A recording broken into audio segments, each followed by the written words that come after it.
Donc, bienvenue. Bienvenidos a todos a... Welcome to you all to the closing of the project POCTEFA COMPET'plus. This project is a cross-border project between New Aquitaine, Basque Country and Navarre, looking for the competitiveness in the SMEs thanks to this trans-bordering competence of the three territories involved. Before starting with the details of the project, just to see what we have done in the different fields of study and above all to listen to the testimony of the companies, we are going to start with this opening speeches. And before starting, I'm going to remind you in a logistic way for those who are following us online and also for those who are in the here in a personal way. For those of you who have got the translation devices, channel 1 French, number 2 English, 3 Basque and 4 Basque. So please, those of you who do not have these translation devices, they are on the table. For those who are here, just a quick reminder, the translation things are on the table, and you take the different channels for the different languages. Tenéis el globo terráqueo abajo del Zoom para traducir. Cualquier pregunta a través del chat.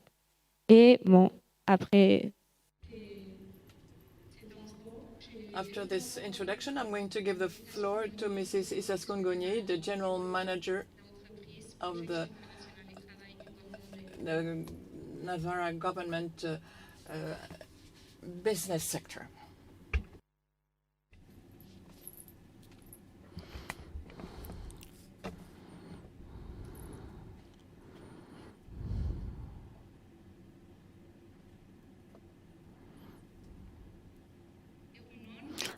Good morning to you all. She's also written in French. It's a very big pleasure to introduce to you this event today, since we have been working from the year 2020 with the project COMPET'plus from POCTEFA.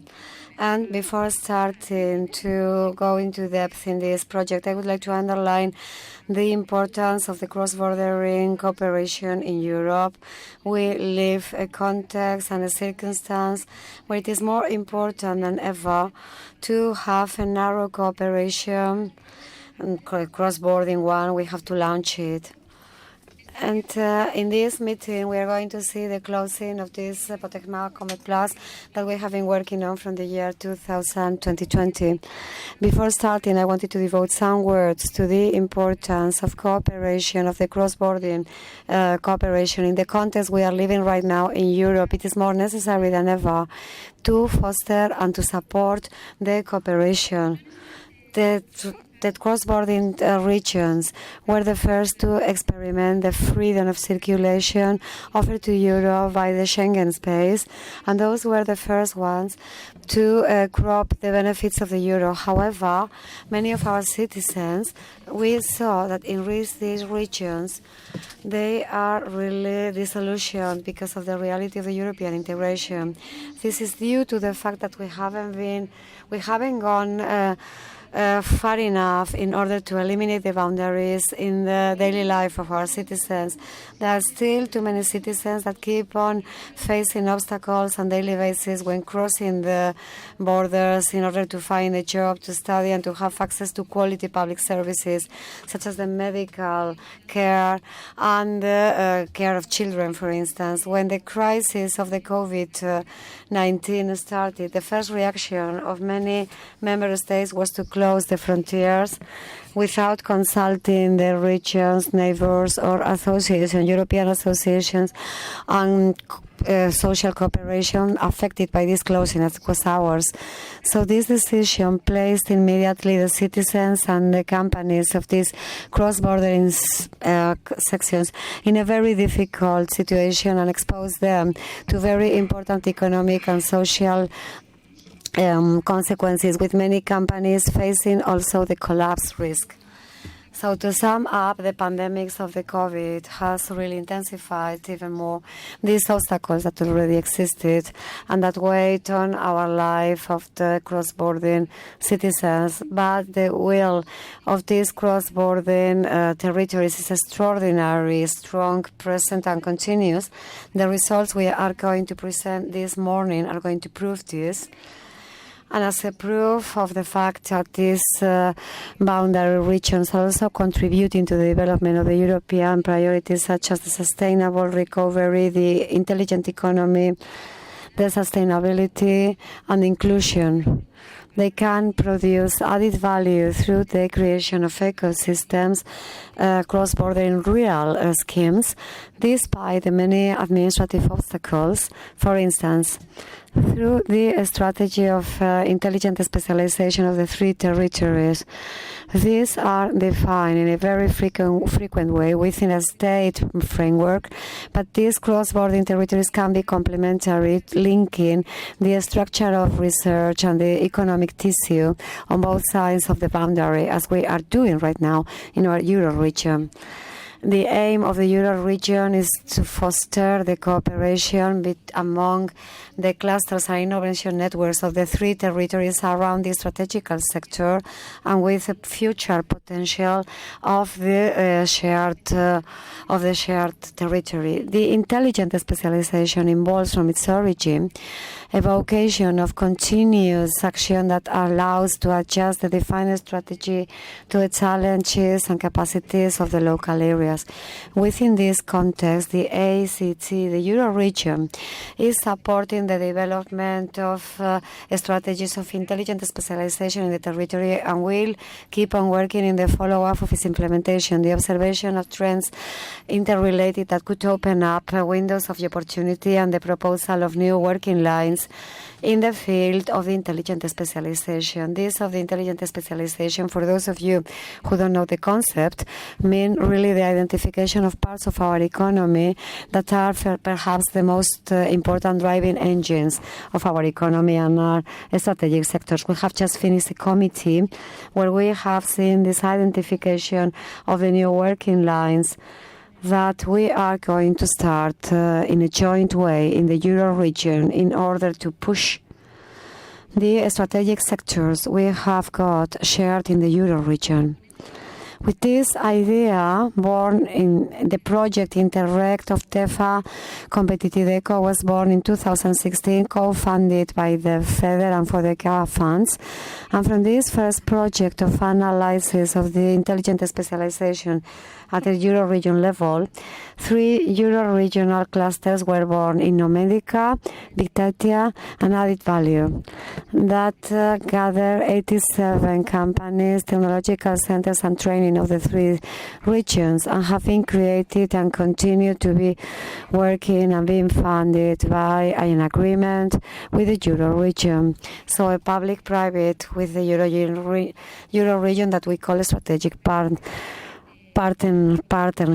After this first of the project that allows us to reach these first Euro regional clusters, we started the second one, which is the one we are closing today, POCTEFA. So that's why it has taken the turn of the previous one, because we are advancing in the knowledge of the common specialization of the Euro region that allows the Euro region to reinforce the strategical sectors and to get more different in Europe, to become more different in Europe and at a global level. This project, COMPET'plus, had the goal of promoting entrepreneurial competitiveness and innovation in the CMEs in a cross-border way, in a cross-border cooperation. It was also foreseen to measure the economic groups among the 3 regions and identify SMEs and emerging companies, startups, and technological centers with a big added value in the 4 areas that the region has got. And so the energy, mobility, the agriculture and nourishment center, and the creative companies. And I'm finishing now. And before we close, we'll have the opportunity of knowing which are the results of this project, thanks to the cooperation of the participatory companies. And I would like to thank all the companies that have participated in this project because of their contributions of their work, because all of them and all this work has been really interesting. And today we are going to know the results of the projects on the part of their partners and participatory companies. The only thing I have to do is to thank the partners of the project because of the work they have done, and every participant because of their contributions, and I'm sure that they have been most interesting. Thank you so much to all of you.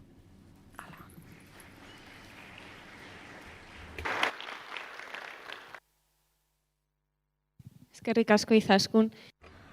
Thank you so much, Izaskun. Now we are going to give the floor to Mr. Pello Etxeleku as representative of the city Bayonne Pays Basque, who is the first chef of this project COMPET'plus. Francés, me imagino. Digo yo.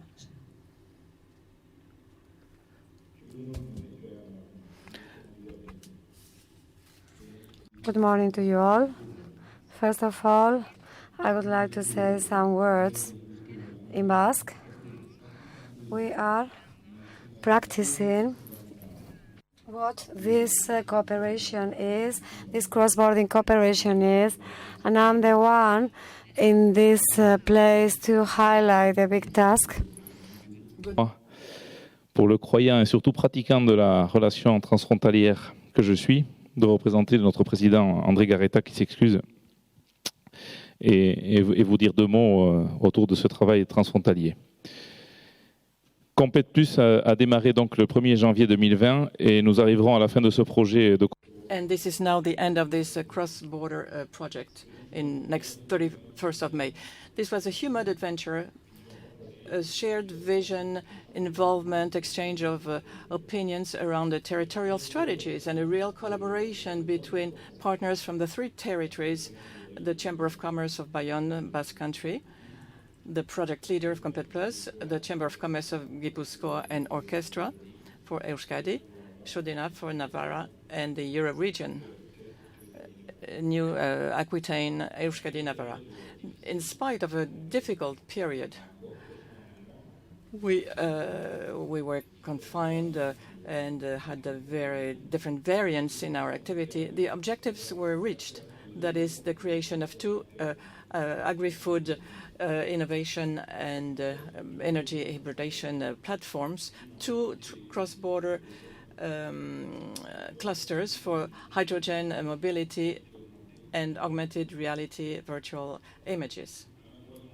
In the agri-food business, in order to develop the presence of local and organic products in collective restoration, there was a unique experience on what is available in each territory, product per product, with a self-procurement objective. The partners supported this project. In terms of soft mobility, there was an agreement between three major actors in the territories, Mobil, Nariac, and Toposh, with the objective of promoting collaboration projects between the companies and the technological centers of the three territories to serve the new forms of mobility.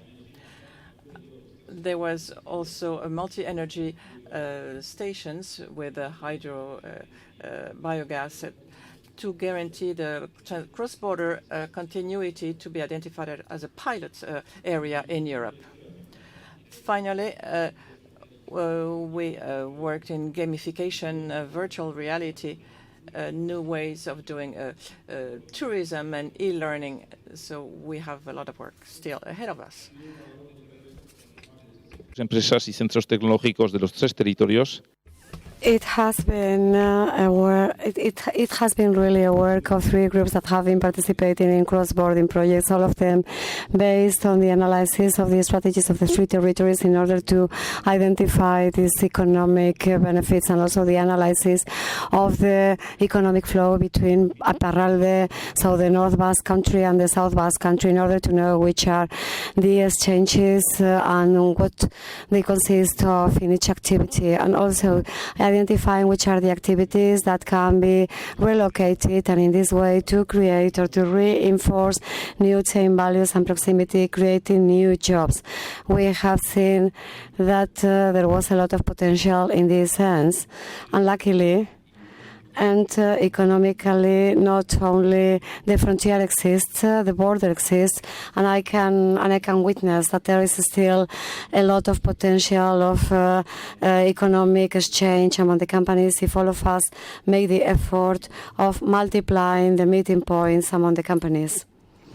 This project has been so successful that the different partners want to keep on doing this work, developing the 4 created entities.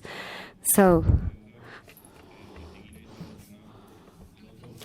both the work that it has been done means the first step, and it is necessary for us to keep on reinforcing the way step by step with this look focused in the future, with the goal, of course, of keeping on working on behalf of the Chamber of Bayonne Basque Country, and with this will of working, and also thanking for this cooperation and showing our will to keep on going into deep in this work. Thank you so much.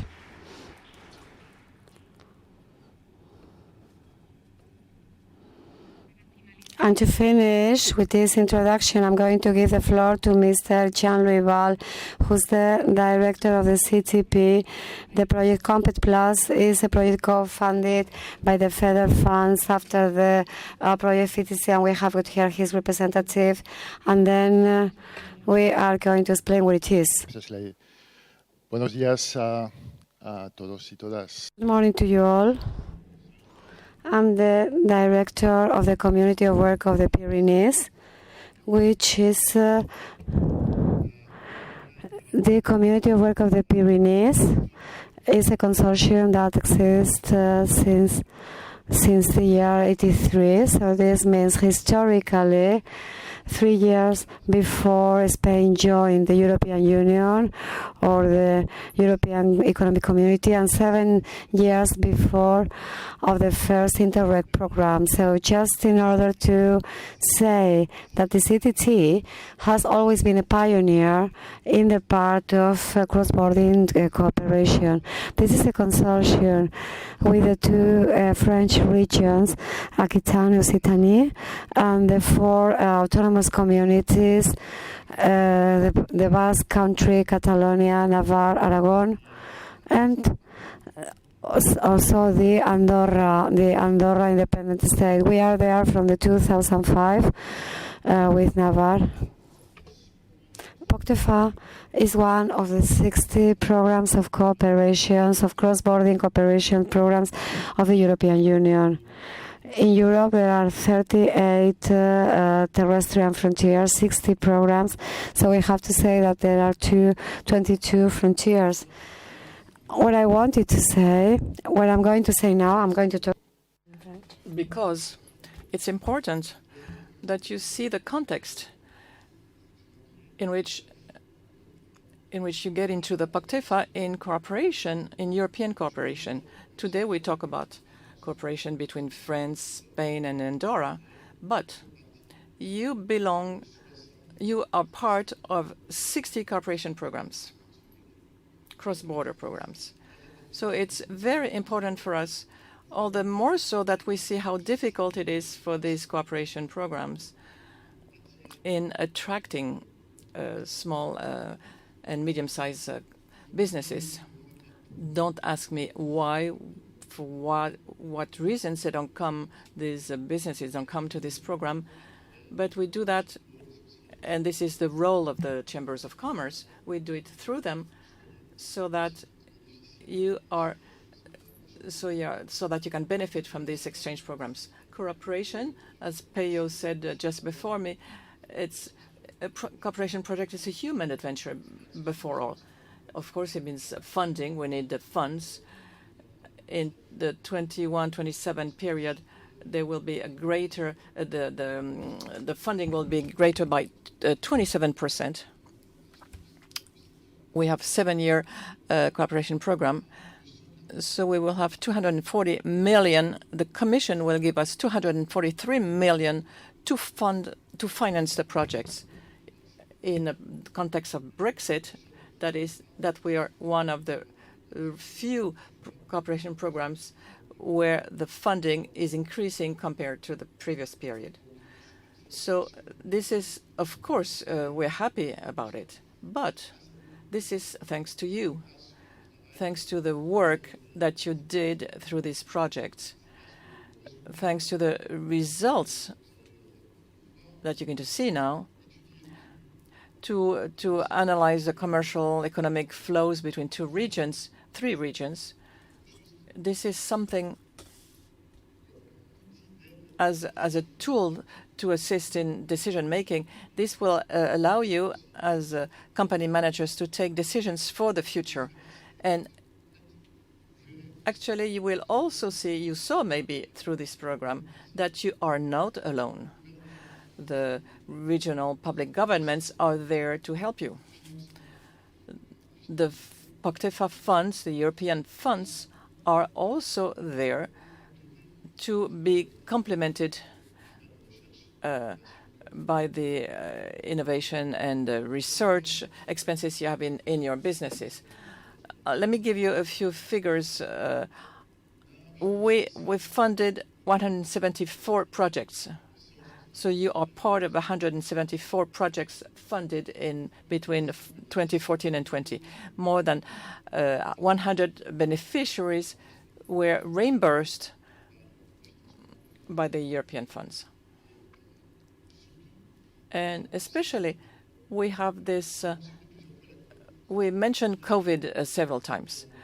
At one point, COVID was dramatic. We all said the cooperation project, are they going to be stopped? Are we going to have to stop everything for a couple of years? We didn't know for how long. In fact, no. Many projects updated their working program to adapt to the COVID situation. I'm thinking of the health projects that we funded. They adapted to fight COVID. So we have this reaction capability, this capability to upset the original plan. This is a beneficial aspect of this 2-year period we just went through. We also learned how to work differently. Who would have said in 2014 that working from home would be so much used at the end of the program in 2020? So we are now entering a period which is totally new. I would even say that there is a before COVID and after COVID. So again, thank you very much for the work you've done during this period. We are at your disposal. We are available to help you, and I would like to see you again with other ideas, other projects for the period 2022 and the 7-year period.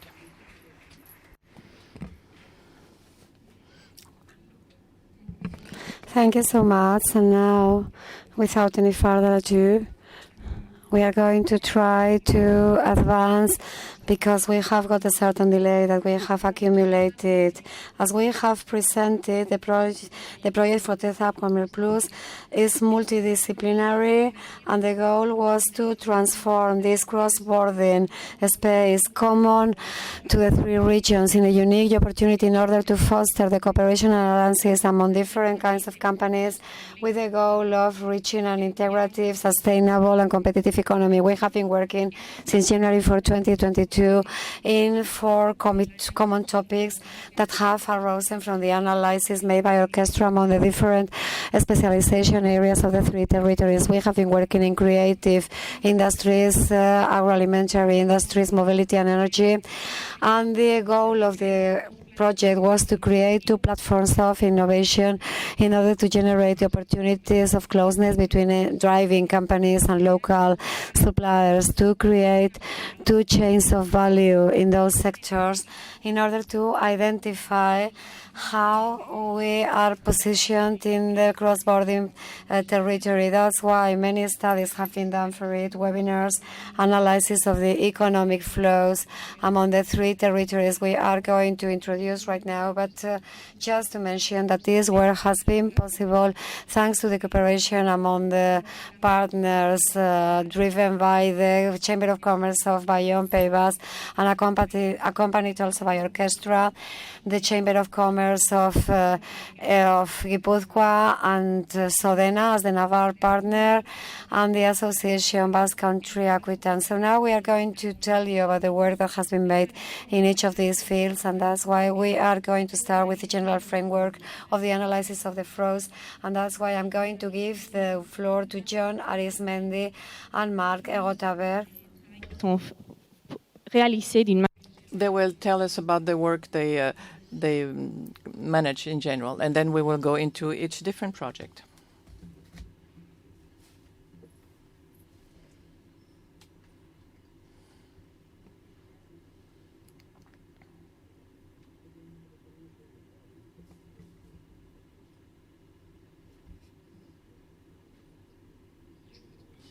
Good morning.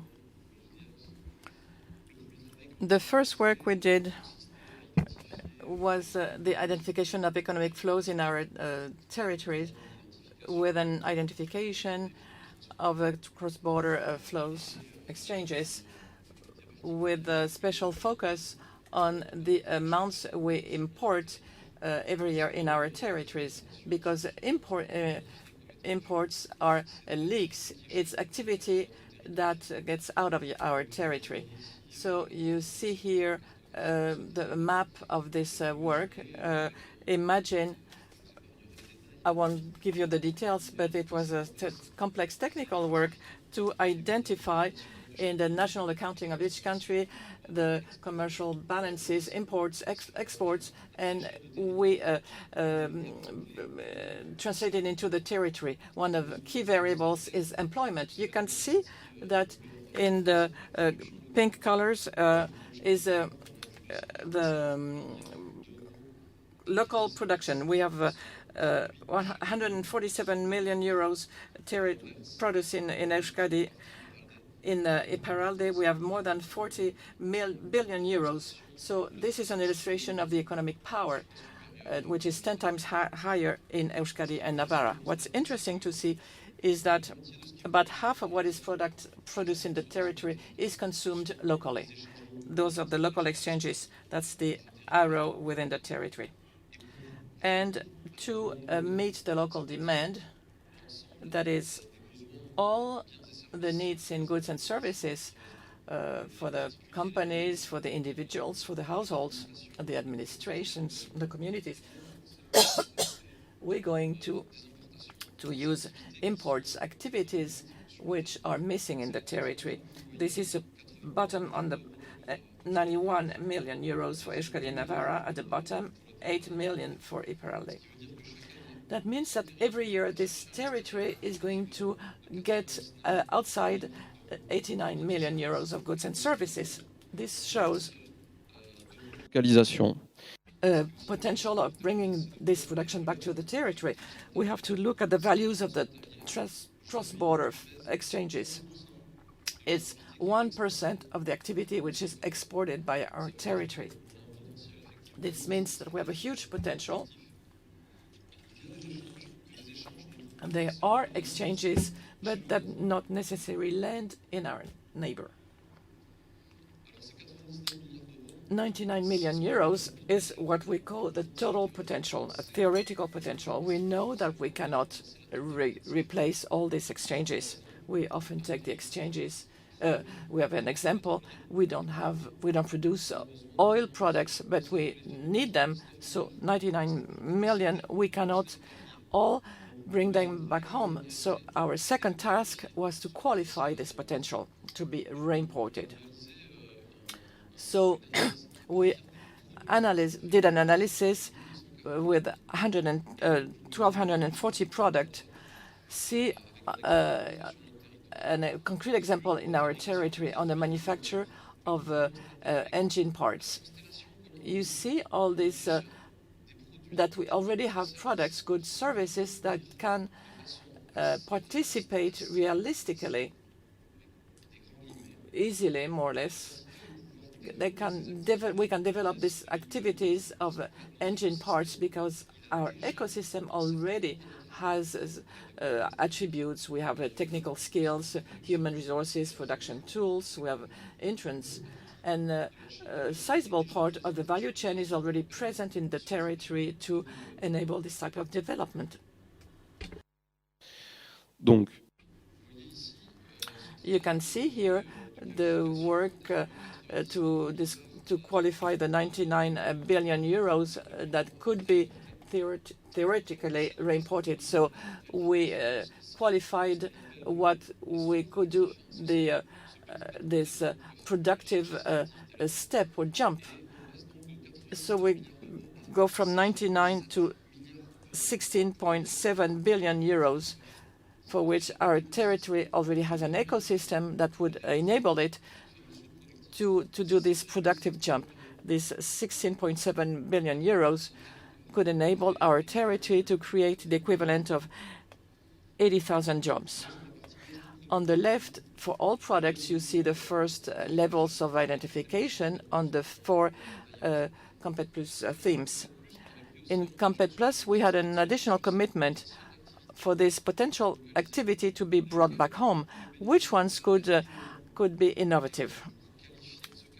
To qualify this, we identify 6 groups of opportunities of production redeployment. On the second part of the table, you see industrial in yellow, and we incorporated variables. One, which is a sophistication index. It's the translation of a level of complexity in the manufacture of a product. From 99 billion euros, we went down to 16.7, which is feasible in the territory. If we use innovative activities, we have a potential of 2.25 billion euros.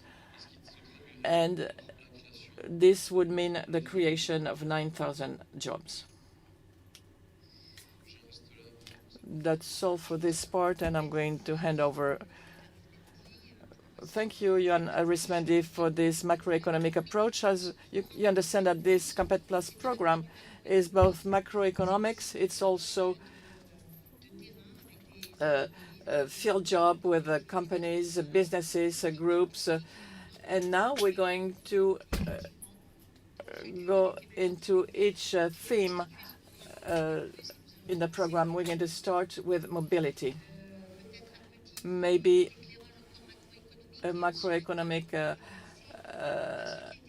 look, and then we will hear the experience from the companies who worked with us, the businesses which work with us on these different issues. I give the floor to Marc Hérotabert. I'm going to show you the cross-border exchanges in terms of mobility. What we can see here is that Euskadi Navarra exports 66% of its production of goods and services, 13 billion euros to the rest of Spain or internationally outside of Iparralde. So we saw that among the 4 themes of COMPET'plus, mobility is the one that is the most exported to meet the external demand. We can also see that about 60% of what is produced in electromobility in Iparralde is going to be exported to the rest of the French territory or internationally. We can say that there are significant resources for export in terms of electromobility. If we compare local production between the north and the south, the productive capacity is 14% more important in Euskadi-Navarra than in Iparralde, so 20 million compared to 1.4 billion in Iparralde. So these are the data we can see for mobility. So we deduce that the sale of local production is not great, but there is potential of importation. We can, if we take the leaks for imports, it represents a total of 17 billion, 15.8 million towards Euskadi-Navarra and 1.4 towards Iparralde. So there is a high potential.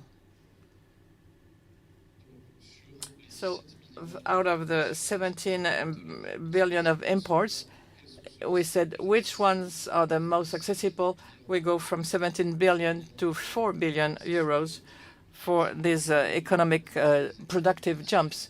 And with innovative activities, we would have 1 billion euros. So that would mean the creation of more than 3,700 jobs. So we took a family of products. Here we selected electrical ignition products. This represents one of the potential of the production redeployment, which is the most important. The specificity is that there is an innovative approach because it's part of one of our 6 groups of opportunities of production redeployment, that is the new climate economy. So a few statistics, a few figures. This family of products means represent 183 jobs, an additional surplus of redeployment, 62 million euros, and the territory could get 250 additional jobs. This product is using can be connected with 15 other local products for development. To conclude on this example, it has a sophistication index which is high, and there is a possibility for the territory to say that we can address new markets with training tools, technological platforms. We can have high added value jobs. Thank you to you both. As you have understood, the macroeconomic analysis has been very important in this project for each of the 4 topics. While we know where she is, in what kind of cross-border inflows we are, and in what kind of figures too, what it has been important too is the indemnity of the ground with the companies and entities that have generated trust. We have been talking about mobility, about electrical, hydrogen mobility, and we have organized 7 webinars and also meetings with a total of 130 companies and participants that have taken their time in order to reflect, in order to project themselves to the future and to see what they could do in a jointly way. 2 entities have achieved, or we have achieved, to create a working group of reflection and also of maturity somehow of this topic, which is a topic for the future, of course. There you have gotten there Topos Mobil Naveak in the 3 territories, so the School of Engineering, the Professional Council of New Aquitaine, but also the Trade Union of the Man Community and Iparralde, the North Basque Country. And regarding the Basque Country, 2 relevant companies such as Irizar and also Fidetec, and regarding Naveak, I had already mentioned that, and also the project of the Pamplona Town Hall and the Agency of Economic Development of Pamplona. So this has led us to be able to sign an agreement of cross-border cooperation among the entities of the 3 territories. And I am going to ask their presence here up in the floor because it is important to have the companies that have generated I would like to receive Cynthia Laborde as representative of the Aquitania Cluster and Mobility. If she can come here, she is from Estia, and she is the representative, and she's participating in the Strategical Committee of Topos. She is representative too for Naveac. Luis Goñi, please. And come to the stage too, and we'll be able to contact with Cesar Gutierrez, who is the technical director of Mobile. These three entities have signed in this Fair Trade Mobility 2022 a cooperation agreement, and you can see the 4 pillars of what they have agreed. They want to foster in a complementary and joint way the electrical mobility, but also autonomous and connected, since in each territory there are specific projects with companies, institutions about mobility, about electrical mobility and connected one. They have also been able to identify complementary things among themselves in order to launch projects and areas of interest. And also, they have understood one another in order to meet, to find meeting points, and also for the partners of each of these MTT. And finally, and not less important, to be able to cooperate in projects of research and development and research, and also projects of technological and innovation development. And you have got the 3 representatives here for this area of interest. I'm going, first of all, to go to the other part of the frontier, to San Sebastián, to Donostia, in order to see where está César Gutiérrez with us, the technical director of Moving. César, are you there? Buenos días, bonjour. Here I am. Good morning to you all. I know you have got a very busy agenda, but we have got a little bit of delay, so thank you for being with us. Just we wanted to know why Mobile, which is a platform of a very ambitious one, not only for Gipuzkoa and the Basque Country, but also with a European ambition, which is the interest Moving has had in order to sign this agreement. Okay, well, in the end, Trabajo de COMPET'plus hemos podido conocer las iniciativas. and thanks to this work of POCTEFA, we have been able to know the initiatives both of Navarre and Aquitaine. We have established the most convenient framework in order to establish a cooperation framework. So with COMPET'plus, this has been a clear facilitator, and they have helped us to reach the point we are now. There have been visits too at the level of the project. There have been visits on site. What kind of project, or which were the first guidelines and the first specific lines that you are starting to observe from Mobile in this first relationship with Topos and Naveac? Okay, for instance, we in this field, our goal is really to be able to reach the goal of the net zero in the year 2050, and to be able to reach the 55% of the reduction in 2030. And therefore, it is clear for us that we cannot achieve this on our own, that the cooperation for us is the key word in this sense, because together we will advance more quickly. And then, knowing the initiatives of the other 2 territories, we have seen that there are synergies, and we think that there are possibilities of cooperation, and that's why we have signed the agreement. So, of course, we have to analyze these projects in detail, and we have also to reinforce those cooperation, and especially to start with a specific action. So those are the next steps that you see. And for New Aquitaine, in order to see what Topo is doing regarding mobility and the cluster of New Aquitaine, and also to go to Pamplona with the project Naveac. And right now we are going to talk about it in a detailed way. You have got also a very nice trajectory in Mobile with a challenge and with a new plant, don't you?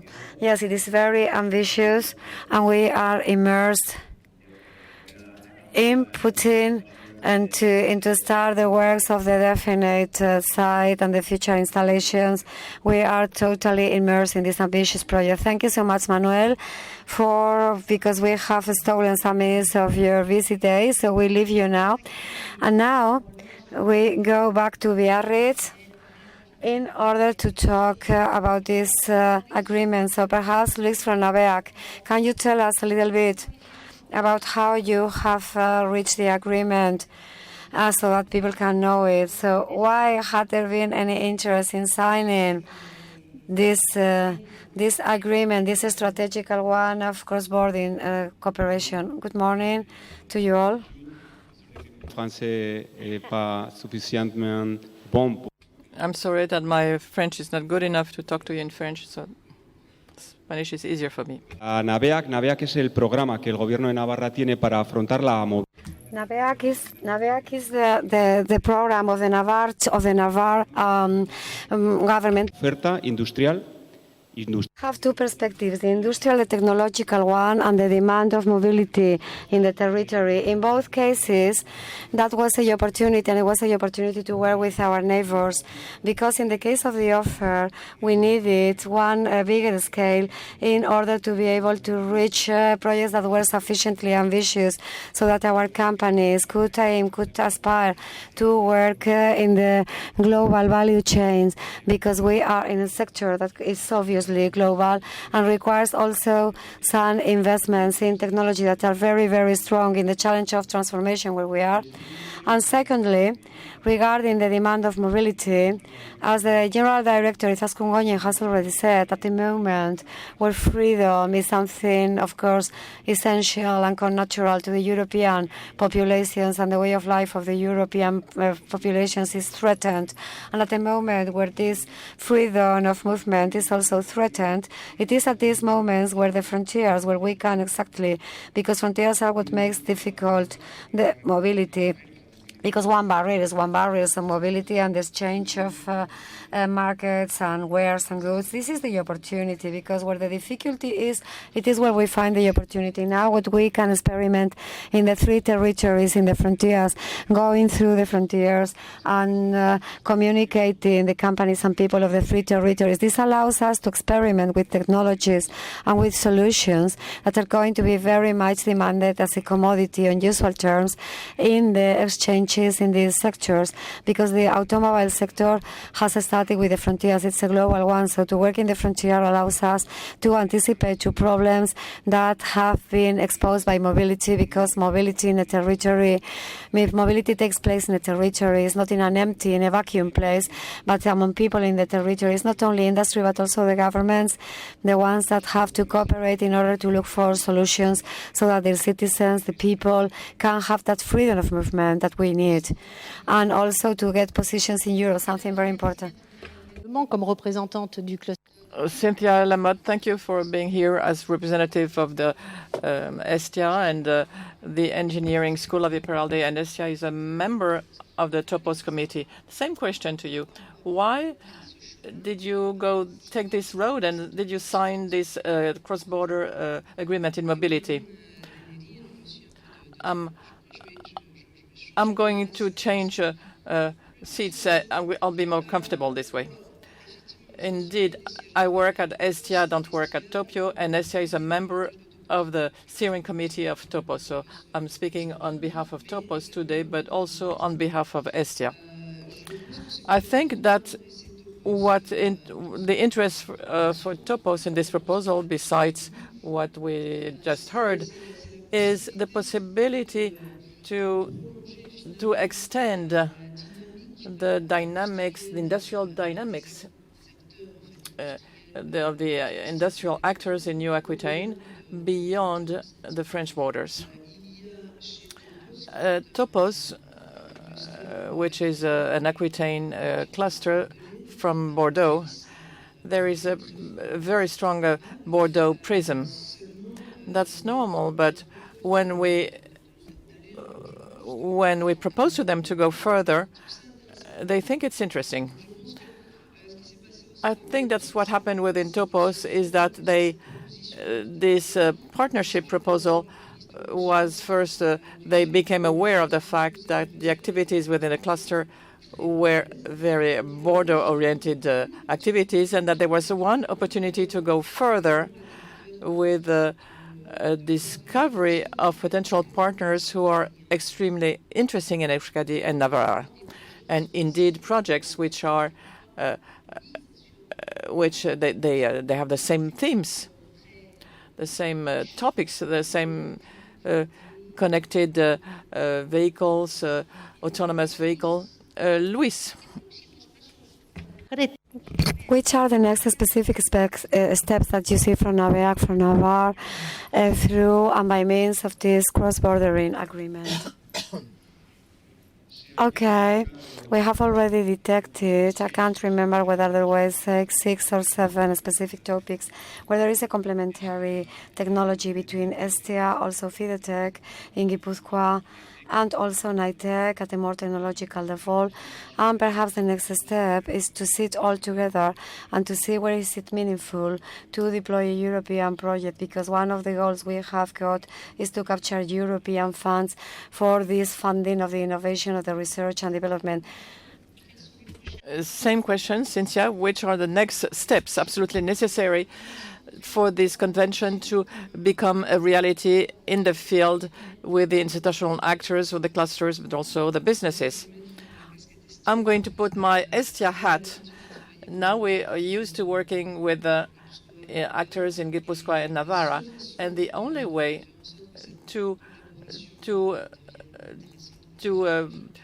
for this collaboration to become a reality is to do things together, to work on project, to see what are the technical problems and propose solutions, future solutions in terms of mobility. We already started. You can mention what you did? We don't have anything concrete, but with NITEC, we identified a European pole where we want to work together. It's still very early, but on autonomous vehicles. And with Estia, it's even more earlier. We started working with Cathy on more machine integrations in the use of mobility technologies which are autonomous. And so we're going to propose a project, and from the project that we need to develop more, we're going to look for friends on the Navarra and Guipúzcoan side to create a consortium. It will be either a European project or Interreg, we don't know yet, but we're going to do something, that's sure. In the last time, we have also organized a visit of many companies, members and partners of Topos and Forbear. I think that there has been a French company that is located in New Aquitaine that has said immediately, I'm interested in that. Yeah, in fact, we have got a project that has been funded with European funds, directive from the pandemic, and has allowed to generate a urban circuit in order to test components of electrical and connected vehicle that is very well complemented with our initiative Topos Hub with the corridor of the highway. And also in Guipúzcoa, it is being also pushed, and one of the possible projects is how to generate a red of spaces of testing of the new vehicles and the components among the 3 territories. Yes, because we also have got this loop of Navea you have just mentioned, and also we have got the project that we have mentioned before in the north of the 63 in the Landas, and the project that is not only one, that is in the AP8 in the part of Guipúzcoa, so that there is a prolongation, or so that we can cross the boundary and to manage it, or in any case to see it with the Society of the Highways of Piscine. So let's see whether we can follow these steps, whether we can specify all these things. And in any case, from the whole team of COMPET'plus, just to thank you because of the trust you have given to us. Thank you so much.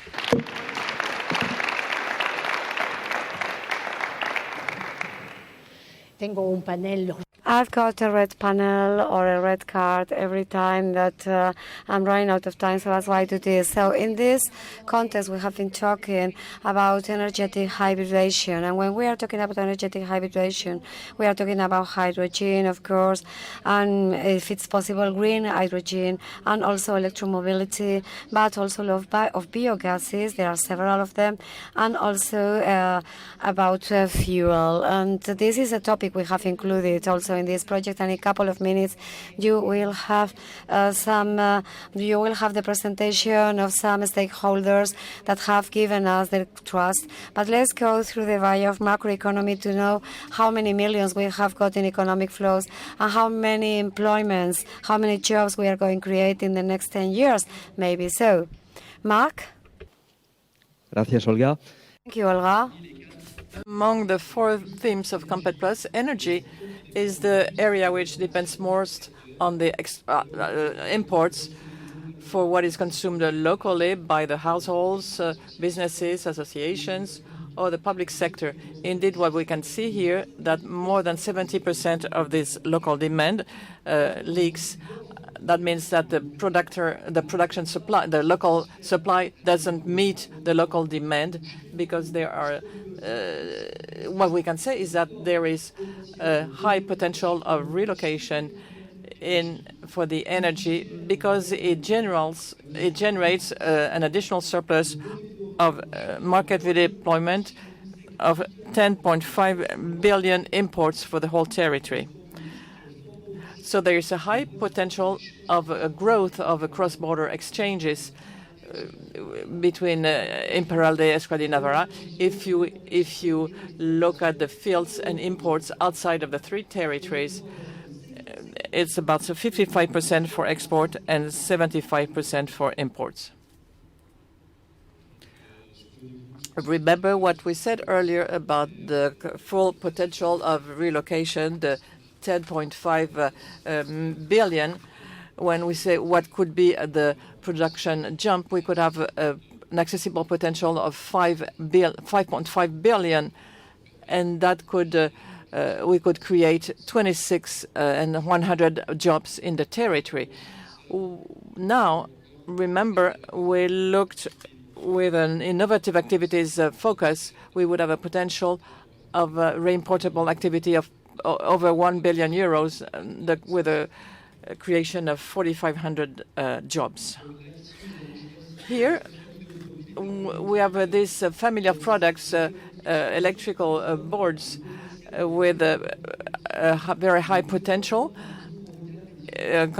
If we look at the indicators we analyzed, we see the sophistication index is 0.73, which means an increase, meaning that the territory has the necessary resources to develop this type of activity. Based on this high index, we can really talk about an opportunity for the territory to diversify towards this type of activity. To conclude on these opportunities, the energy in our 4 themes is the most interesting for innovative activities, with 18 families of products that could fall within the scope of reimport of innovative activities. Thank you, gentlemen. So energy hybridation, we talked about all these sources of energy. The 4 webinars were organized, the 4 cross-border meetings with 92 participants and 13 entities with work groups. You can see them here. There were others too for New Aquitaine. We had the Regional Council of New Aquitaine with the projects in this area, the Syndicat de Mobilité, for Euskadi, the Energy and Mobility and Logistic Cluster, and the Repsol group with Petronor and Petronor Innovation and the Port of Bilbao, and for Navarra, the government of Navarra, the NR cluster, the energy cluster, and major major groups such as Sener and Acciona. This mobility, we analyze this mobility from a transport of goods point of view and transport of people. We want to see how we can be an actor in decarbonation in the transport of goods and people.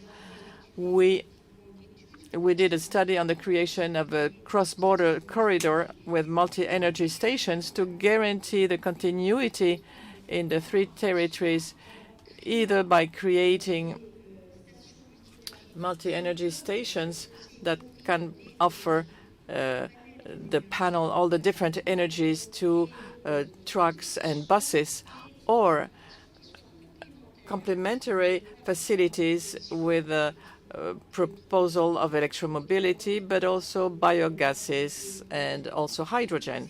The idea is really to guarantee cross-border continuity, because you know that this is one of the major area for this type of transport of goods, and we have to commit to decarbonation. And it's important to have a pilot territory with projects, because there is a school transport, shuttles between the airports, and also tourist travel. So we can start with projects where we can have all these buses and trucks have traffic through the border with clean energies, or as clean as possible. Again, here we went to look for the field actors, the local actors, the businesses that are important, those that create with a human approach. So I call Patrick Mathieu from Terega, Arantxa Goicoechea from the government of Navarra. Please do come upstairs. And I think we have got here Manuel Núñez. We see him from the distance. He is Director of Innovation of Petronor, Director of Innovation, and also Miguel Palacio, the project manager. Thank you so much. Good morning to you all. I'm very much interested. Well, the Repsol Group, Petronor Innovation is a very relevant brand, of course, in these topics. So,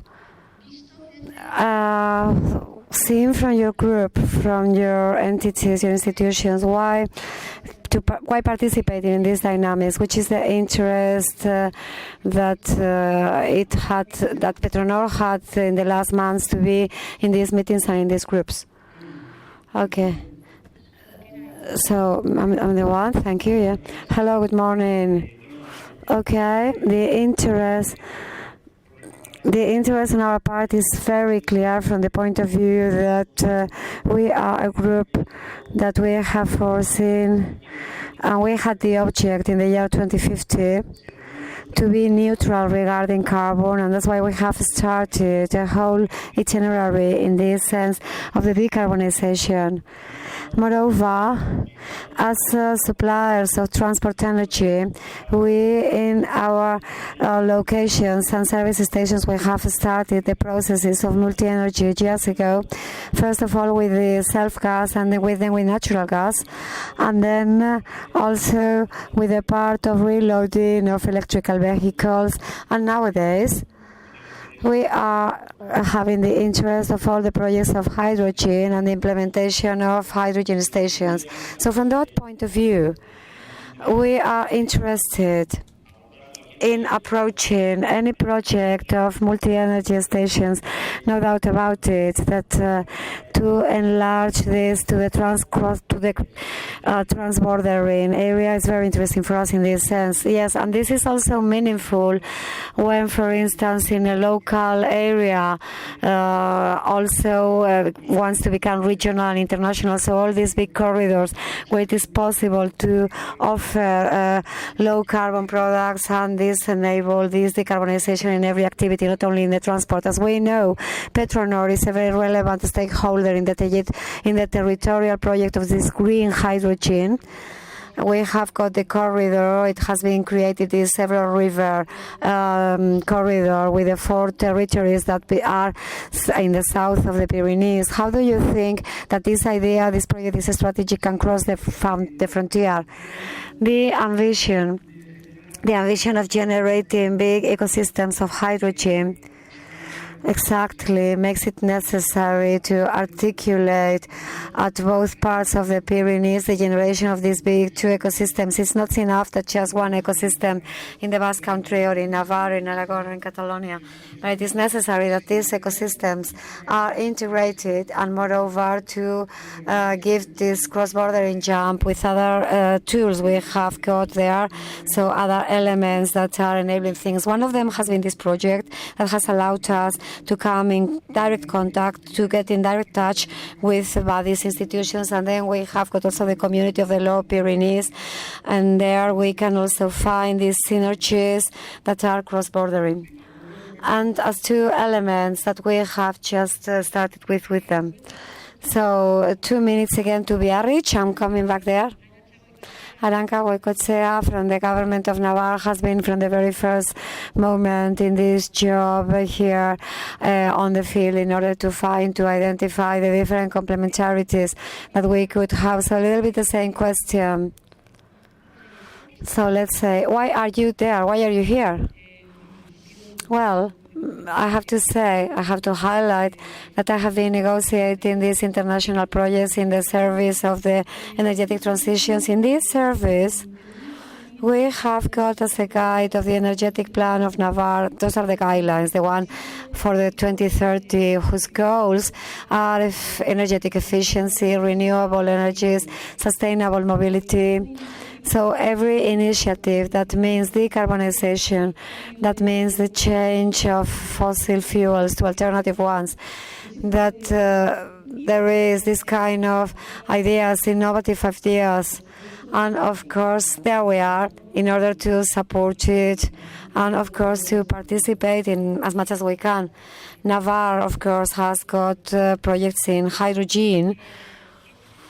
This relationship, this group, this cross-bordering relationship, this exchange of knowledge, of good practices, how can one territory such as the one of Navarre, how can the government help to go ahead, to progress, to advance? What is this relationship? Okay, Navarre, as I think that you all know, has created the agenda on green hydrogen, and there are 6 axes, and I'm not going to go into detail, but I think that one of the strong points is the productions that we could produce green hydrogen through the renewable energy. This is a strong point. There is production which is very important. We have foreseen that even more renewable energies are going to be produced, and in this sense, I think it's important to remark that. But we shouldn't forget one piece of data I think is very relevant. That is the transfer of the gas, or this gas gateway that goes through a very big part of the Navarre geography and goes through the route, the so-called route. So I think that our situation there is a strategical one. Thank you so much. Okay, I'm coming back to you. Patrick Mathieu from Terega. Thank you for being with us. You're a field actor.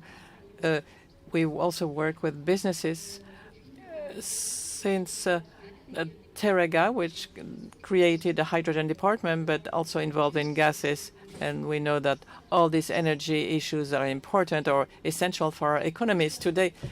Your participation in this work group, what did it bring to you? First of all, we were part of this work group naturally because we are cross-border transport operators. Since 1993, we've been operating 2 gas transport pipelines with Enagas between Navarra and the New Aquitaine region. And one of these 2 pipelines goes along the A63 highway on the Spanish side and the French side and the New Aquitaine region. So naturally, since the gas is part of a national and regional policies on either side of the border, as a very interesting solution and a complementary solution to electricity, So the hydrogen, biogas, and electricity vectors are complementary depending on the mobilities, depending on the mobility parameters, transportation of goods or of people. We see the multi-energy being developed. So biogas supply, first of all, can be made by this gas pipeline that carry a fossil gas, but also biogas. So this is why we need to provide these multi-energy stations to develop the territory. I would like to go back to the energy issue compared to what we said earlier. Here we have the opportunity to develop local energy productions through biogas, but also hydrogen. And this is a vector of sovereignty, a source of jobs, and we need to go in that direction. Yes, in Po, Phoebus is already doing green hydrogen from hydraulic resources. The bus lines are also, and in Navarra.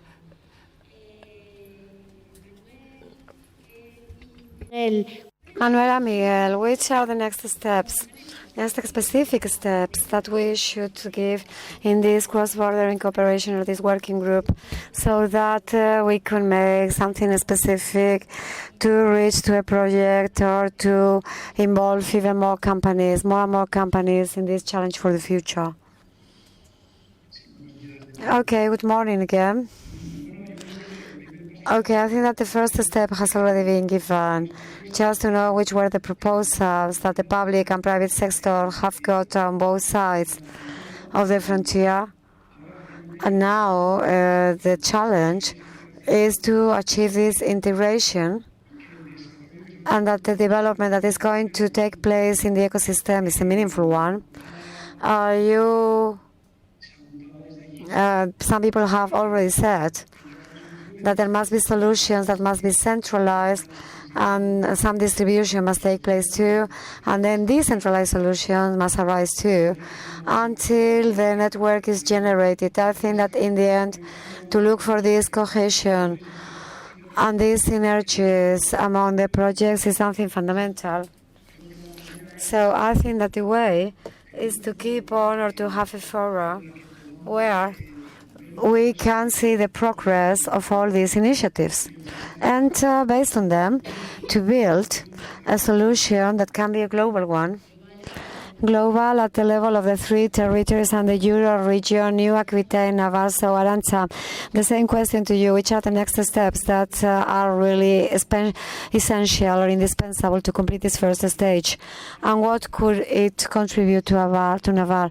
Well, I think that you have thought of some working groups that can be interesting, and to participate in them in a very active way, to see the possibilities of specific projects where we can advance in these multi-energetic stations. So it is important, of course. We have highlighted 5 or 6 working groups that can, in fact, that from that part, other specific projects can arise on field too, at the level of maritime traffic and port traffic, because the European directive is really defining that the ports and the quays must be identified. In Navarre, gives us a lot of school transport to the North Basque country. So this is something specific too of this decarbonization of this kind of transport. Yeah.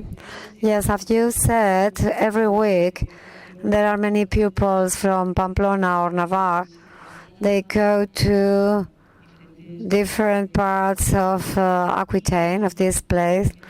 And really, this is expenditure of fossil fuel that if we could really evolve to a non-fossil one, it would be fine. And then, of course, the challenge of this transport of wares and goods, the Association of Transporteurs of Navarre has participated also in these works and is very much interested, although this is not going to happen overnight. So the renewal of the whole truck fleet, this is a very big project. And also the lorry drivers of the Basque Country and New Aquitaine are also interested in being there.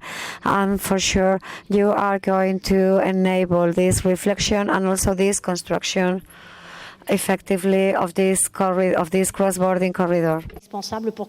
The next steps to make it a reality so that your pipelines contribute to cross-border collaboration. And the pipelines are going to change. Today they transport gas, but we are talking to our Spanish friends and especially Enagas, but also the producers, because this pipeline is going to transport hydrogen tomorrow. So when we work on a hydrogen ecosystem that will come from Spain and Navarra. So these ecosystems, these multi-energy stations, they have to be thought about with tomorrow inside. We have to be together with an infrastructure, a transport infrastructure. This is how we're going to be able to build this cross-border network that will be integrated with pipelines, stations to irrigate the territories, and also what's very important, the ports. We need to connect with the ports, which are major decarbonization challenges. Thank you for the work we did together, for your trust. Thank you for being here today to tell us about the work we did together. Thank you so much, Manuel. Thank you, Miguel. Thank you, Arantxa, for being with us today. Thank you, Patrick. And now keep on working. You have to keep on working. Thank you so much. Thanks to you. Thank you so much. Also said in Basque. Como bien lo sabe. As you know, this COMPET'plus is teamwork, and now I'm going to give the floor to my colleague Beatriz Blasco from Sodena, who's going to talk about the agronourishment or alimentary sector. Thank you so much, Olga. Yeah, in fact, if I ask you whether you would like to eat in a healthy way, in a healthier and healthier way every day, I think the answer is going to be yes. So this is the topic we are going to deal with right now. And the first thing, as in the previous topics, we are going to have this macro view on these flows, on these economic flows in the cross-bordering area. Thank you so much. Yeah. Concerning agri-food, Euskadi Navarra supplies 85 million euros of goods and services, and Iparralde produces 150 million euros of goods and services for Euskadi Navarra. So we see a strong relationship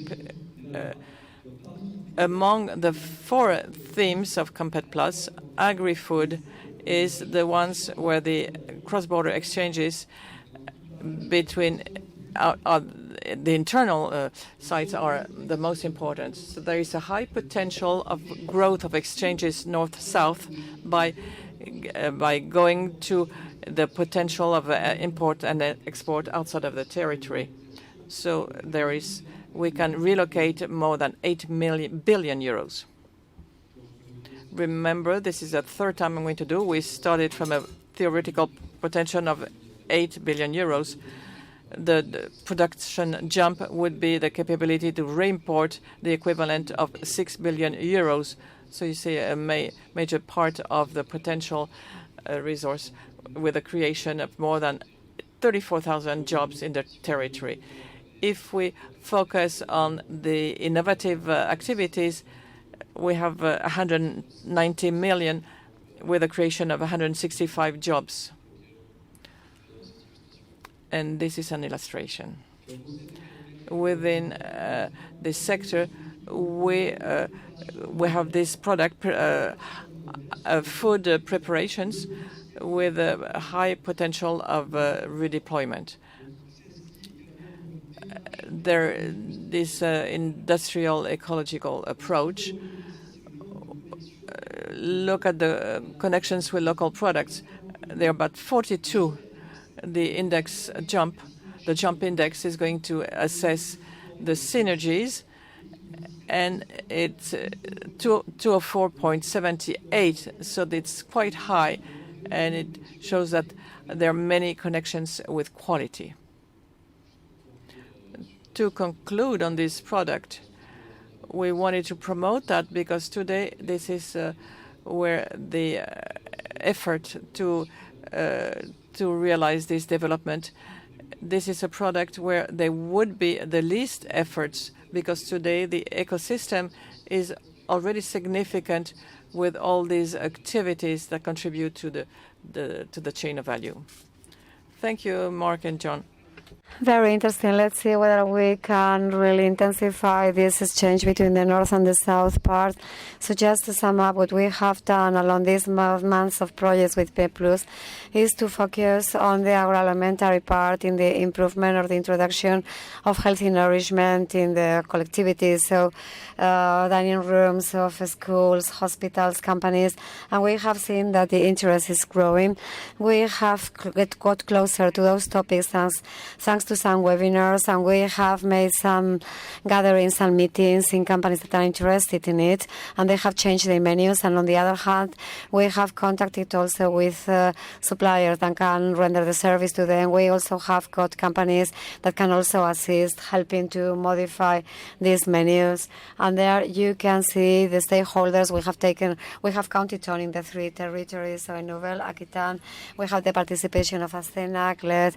You will see también in the Basque Country, we have had Solan Bertakoa, Euskal Enkargoa, Llorona, and those are one of the cases we are going to know right now. And in Navarre, we have had the participation of Saint-Anne Agri-Food in Tiam from the government of Navarre. There is a very high interest to favor healthy nourishment, and also El Coalde, who's going to be with us too. Apart from these meetings, we have also commissioned one research that is available for you. The reading is not so easy because it is quite long, but it is very interesting in order to collect information. We have also analyzed the legislation in the 3 territories quite different, because, for instance, in France, the restrictions are much bigger because there is a demand of a very big amount of ecological products. And also, we have got the details about each family of products, which are the products produced in each of the 3 territories, where there is a self-supply and when there is a demand that has to be brought from the outside. We have also analyzed the distribution. This is one topic that it is exactly one of the opportunity or improvement points, because the distribution of fresh products has been very scattered, and this makes it difficult their use in big groups. And also we have found some good practices that can be useful for us and that are an inspiration and reference for us. And these are the good practices, the ones that are going to accompany us and are going to follow us in order to break down this information that we have found with our work in the months of COMPET'plus. So Fede Patza, please. John Arai from Ecoalde. And I think we have got there online Thomas Ekim from the Association Blessitan. So come here to accompany me, and we are going to set up a dialogue about all these things. Good morning, Mr. Thomas. Can you hear us? Okay. We are meeting again.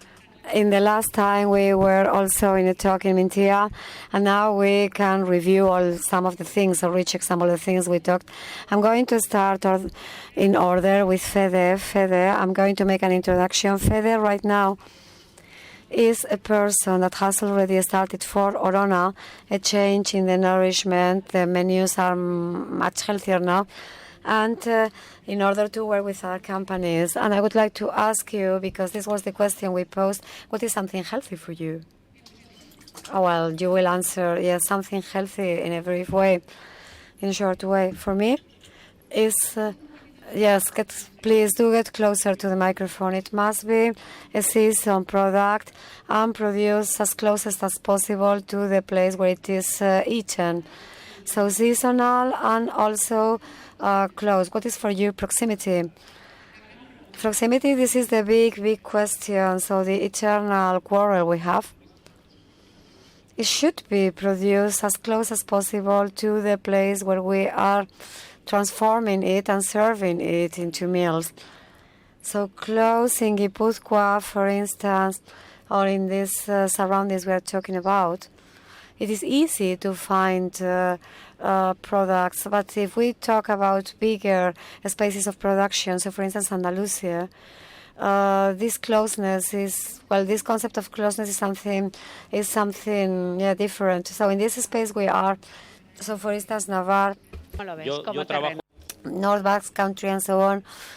What do you say? I'm working with also elements of the Basque Country, Navarre, and the North Basque Country, so this is close for me.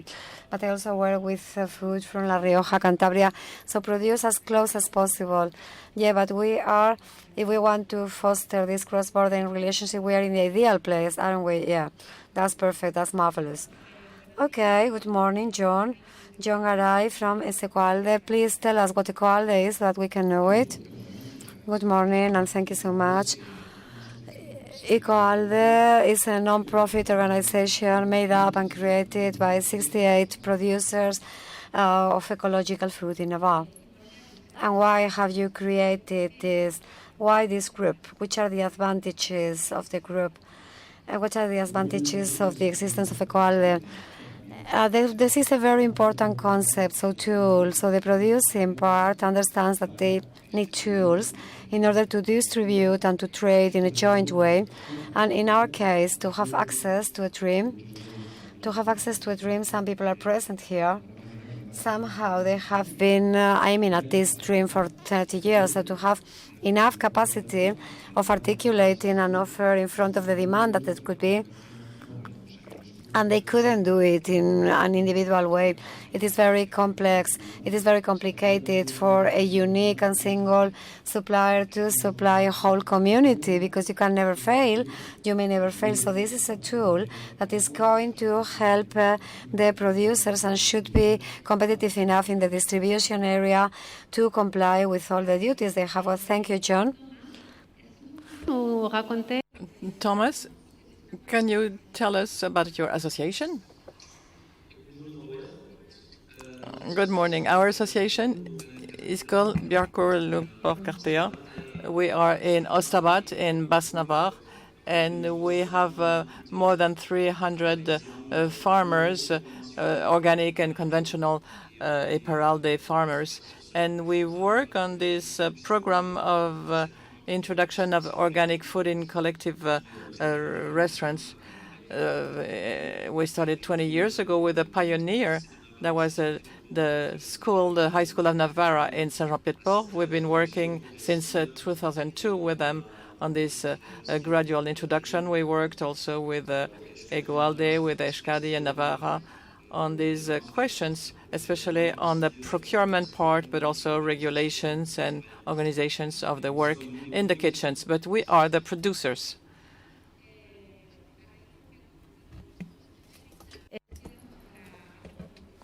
So for somebody like you, you are in the part of the buyers. You are the cook. You are the ones who is preparing the menus, and you define yourself as a cook somehow. Is it okay? Are those initiatives such as Ecoalde, such as the Blea Association, are they convenient for your job? Yes, they help us very much. They help us a great deal to be able to have centralized buying point from small producers, because it has happened to me for a long time that to be able to buy from small producers, suppliers, is not an item of expenditure. It is to invest a lot of time in visits, in being with them, in knowing them, the seasonality, what they produce.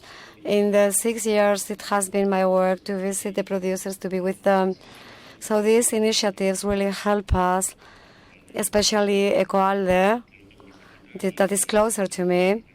And really, this is a great help for us, for those of us who want to give this step to a close ecological product and with temporality. Okay, fine.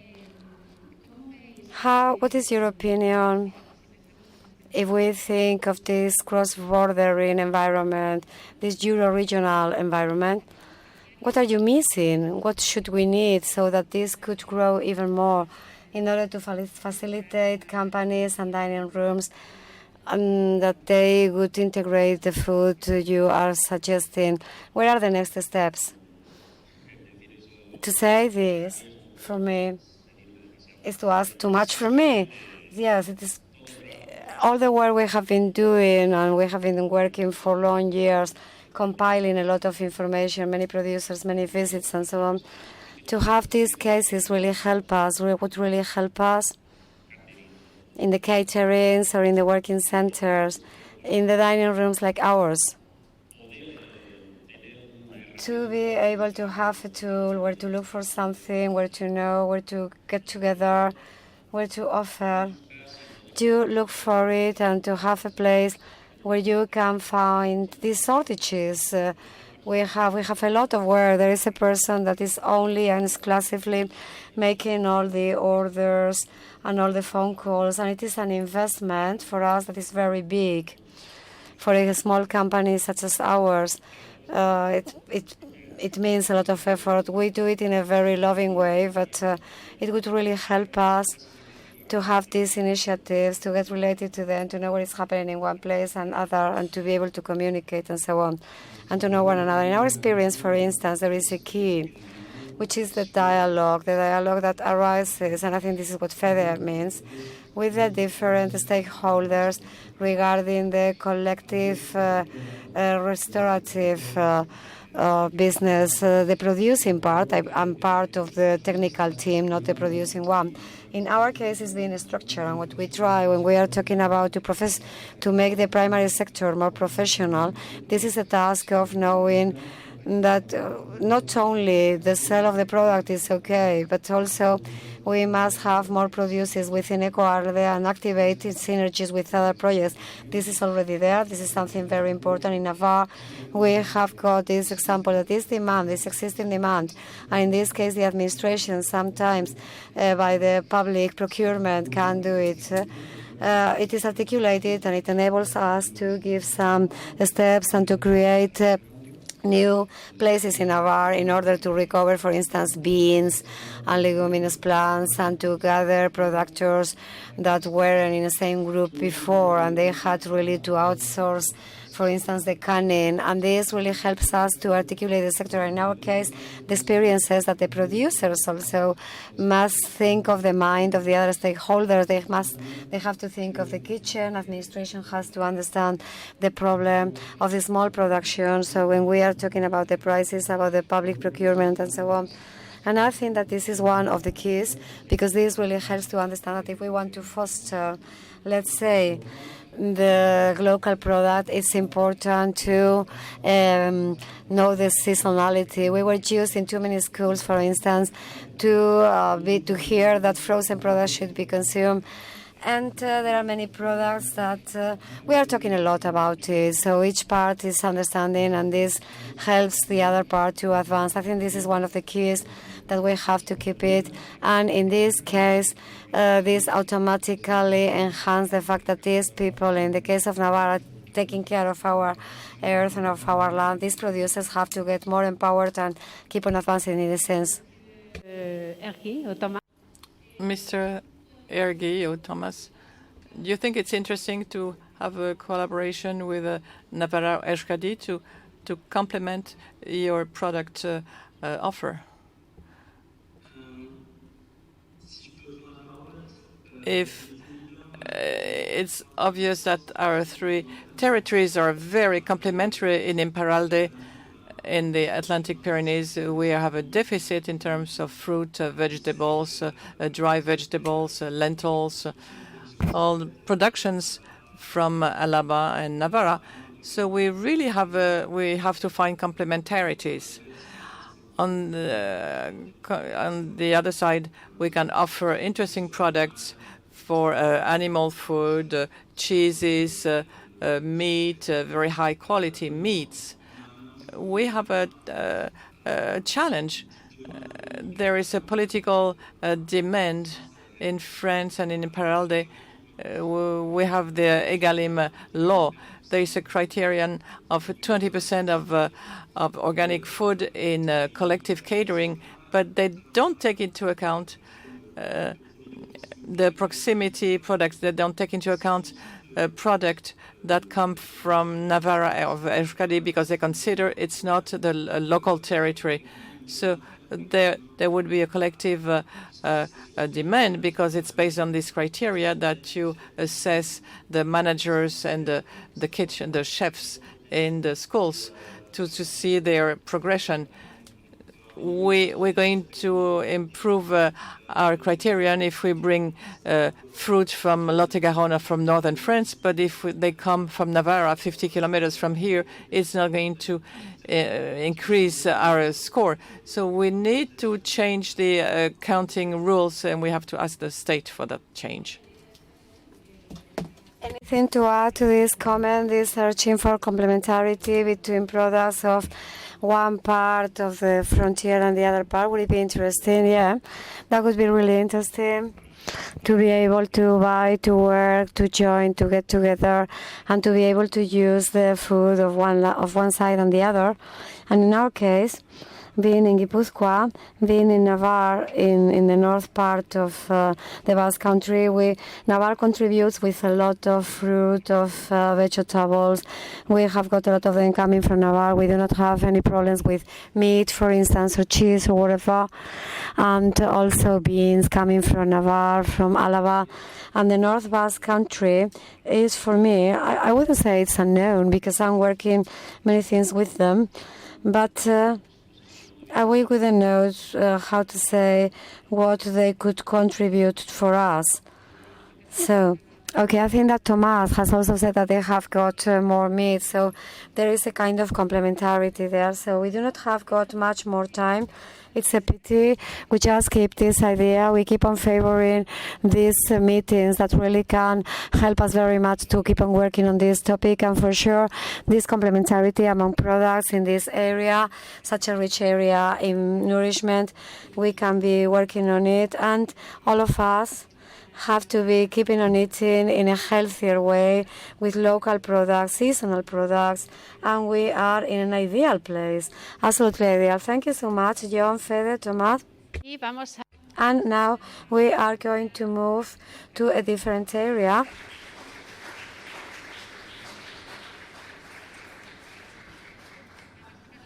We are going now to the creativity and technology world. And in order to achieve this, we have got John Blanco from the agency Ivanor. Thank you so much, Beatriz. Good morning to you all. I'm going to call you one last time, Jan and Mark, to tell us about the flows before we move on to the testimonies. Thank you, Johan.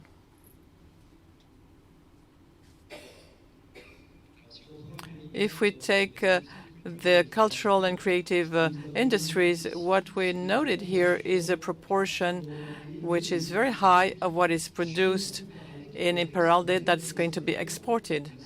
We have 66% of the local production in Iparralde which is exported. That's 247 million euros.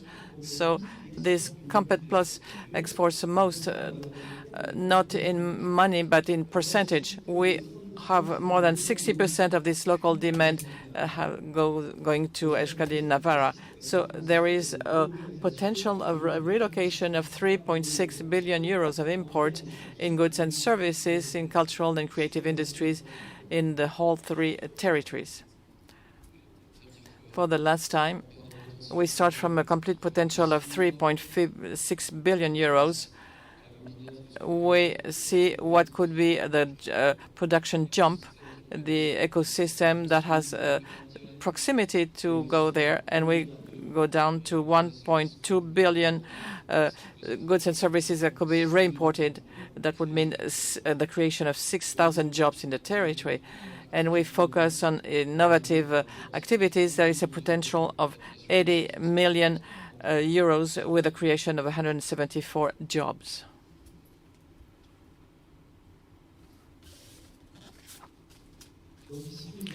So here we we selected creative industries.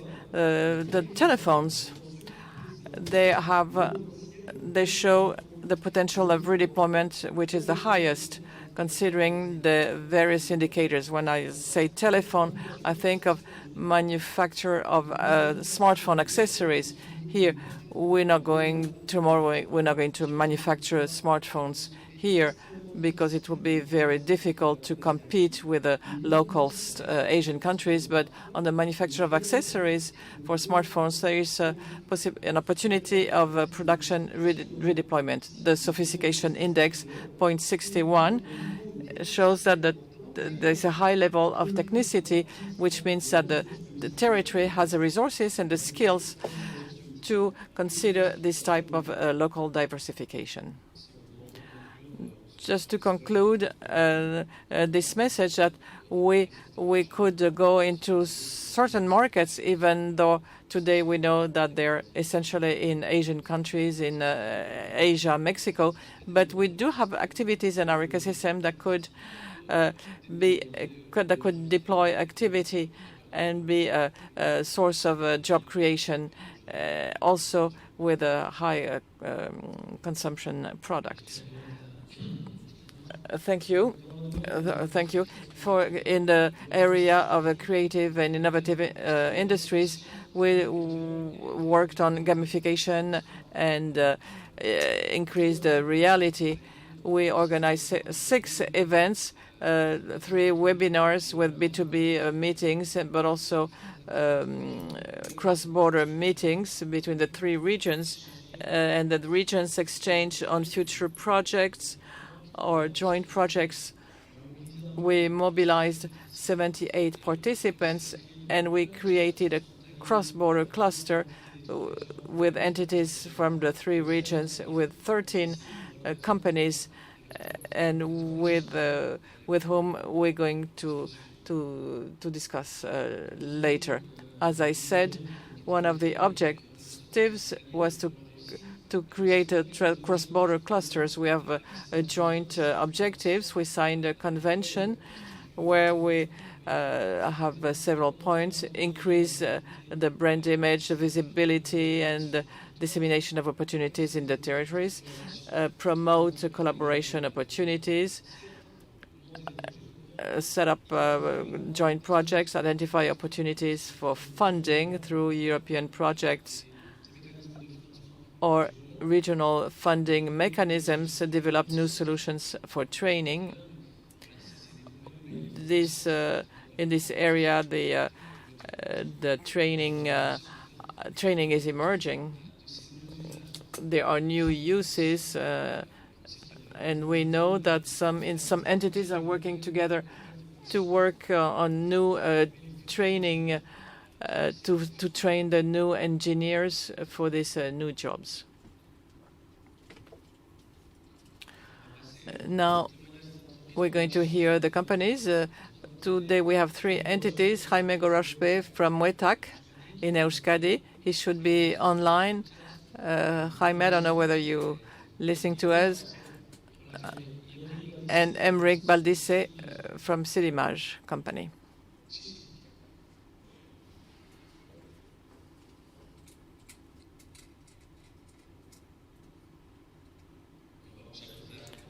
We are going to start with Jaime. Since you are there online, thank you so much for being there.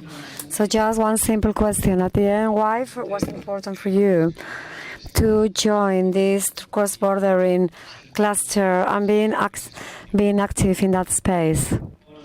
Hi, and it's a pleasure to be with you in this event, even though it's online. Okay, at the end, we are members of our clusters, and the possibility of participating in this program has come to us through Gaia. And at the end, we thought that to make these interconnections, on the interconnections that can take place and the knowledge we can share with programs and clusters like this is very, very positive, and it's a way of waving an ecosystem, an entrepreneurial ecosystem, a very interesting one. Thank you so much, Jaime. Nuria, same question for you. Wait, I can't hear Nuria. Yeah.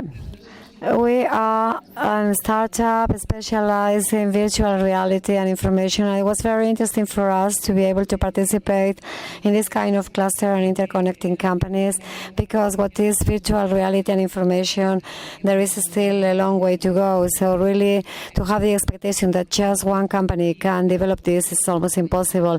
And to cooperate among all of us and to develop new technologies, I consider it was a very important thing. Thank you. Enrique?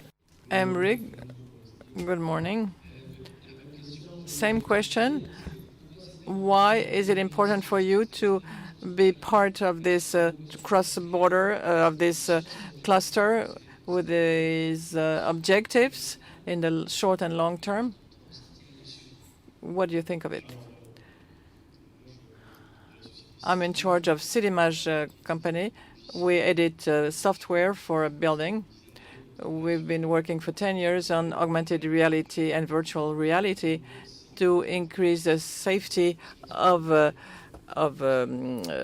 underground networks companies. So in this virtual and augmented reality, there is a training need. This market, several $1 billion in 2019, and we anticipate for augmented reality and virtual reality a market that will be growing by 27% per year in the next 10 years. This is huge. Today at CityMage, it's difficult for us on our projects in augmented and virtual reality to recruit and to find suppliers. There are very few, very little training on these technologies that develop very fast. So we got together. We became part of this project because we wanted to participate in this group to meet suppliers, companies that do virtual reality in Guipúzcoa and Navarra, because on the French side, in fact, it confirmed that the supply is less developed in terms of suppliers. So it's a success because we work together. CityMage, we joined the project in the last year of the project, but we identified the roadmap that you showed earlier. And today, I think we're going to have more exchanges between the companies on both sides of the border, and we're going to exchange also on profiles and training. Yeah, it's really interesting because they are talking about training, and you give training in a virtual way, if I'm not wrong. So how do you see, what kind of bridges can we build? I think it's very, very interesting, not only to cooperate among ourselves because we are devoted to cultural industries, but also to cooperate with the other clusters, because at the end, the virtual reality and the training is what he says. It offers solutions for construction. As we've said before, with this electrical engine, those are very, very dangerous at the time of being repaired.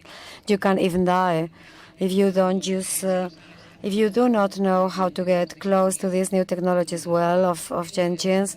So to contribute with the virtual reality, a safe environment where to learn, where to fail, even without spoiling what the very own engine is something really, really interesting. And as he says, it is also very interesting to go close to the cluster in order to find the necessary professional profiles, and even with the own institutions to define what is needed for these new technologies. And really, it's very difficult to find them. It's really sometimes very difficult for me to meet these workers and the needs. We have got a specific one. Thank you so much. Jaime, what about you? You from WETAC, you have developed a platform for training. Okay, and you are going to present much better than I, of course. But do you see those opportunities too regarding the North Basque country in order to develop those new ways of training? Yeah, that's it. We have got an experience longer than 10 years in creation of solutions for digital training. We do not go into the virtual reality or augmented reality field, but we are there in platforms with training courses. And something really interesting, which is the use of gamification techniques in these learning processes that allows us in the end, to transform a more serious environment in something playful. And also, what Nuria has said too, I would like to remark too, that is to transform, to make a prior training, avoiding also every kind of risks. And sometimes, at the end, what you can do is to take a course, but to face. So the important thing is to face the situation before it happens. So, and on our part, I'm following also, I think an important aspect within the program is the fact that perhaps among many of us, we can really fit in different points. So it's important to know ourselves as companies, because in the end, this is going to allow us even to complete what we are offering as solutions. So in the end, to have people who you trust, from which we can make the most of them. So imagine that we have got something about augmented reality. The fact of knowing Nuria can be very convenient at the time of dealing with a client, and also the different realities. So for instance, Navarre and the Basque Country, can we say that we're in the same territory regarding the country? But for instance, Aquitaine, I think it's very close, but at the same time, it really changes. It's a different culture somehow. So those are the synergies we can create in those different environments. So talking about synergies, in this month, we have made a session of cooperation projects because of this call of the new energies, Basque Country, Navarre. And without commenting everything, because it might be secret, Jaime, which is the way you are working on right now, there we launch an initial idea, commenting a little bit regarding tourism for the area. Think, for instance, of this Jacob's Way. So there are different stages or phases of this way, including the 3 regions, because of the 3 vias we have got. So we think that there could be a cooperation via in order to launch an interesting product. Okay, so the way hasn't got any frontiers. No. Emric, I know that you also work independently on to fund companies in innovation. You have a strong will orientation to Egoalde. How do you see how you could work with these companies to harmonize this funding of innovation? Indeed, I work half-time for CityMatch in the innovation department, and my other half-time is dedicated to supporting innovative companies to obtain tax breaks for innovation and public subsidies. In fact, there is a real opportunity for suppliers, technology suppliers in Egoalde with a tax credit for innovation and research. It's a complex thing, but let me try to sum it up.